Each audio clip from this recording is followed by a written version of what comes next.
नाशिकमध्ये शिक्षण विभागाचा संताप, एसआयटी तपासणी विरोधात आंदोलन।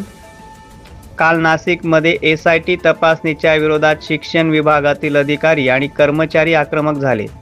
नागपूर विभागातील बोगस शाळा प्रकरणातील अटक सत्राचा निषेध करत शालेय शिक्षण आणि क्रीडा विभागातील अधिकाऱ्यांनी एकदिवसीय सामूहिक रजा आंदोलन पुकारले।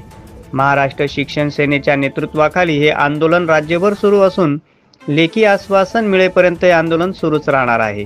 येत्या 8 ऑगस्टपासून बेमुदत सामूहिक रजा आंदोलन करण्याचा इशारा देण्यात आला आहे। या आंदोलनाला शिक्षण विस्तार अधिकारी, केंद्र प्रमुख, मुख्याध्यापक, शिक्षक आणि शिक्षकेतर कर्मचारी संघटनांचा जाहीर पाठिंबा आहे। प्रखर न्यूजसाठी आदिनाथ ठाकूर, देवळा।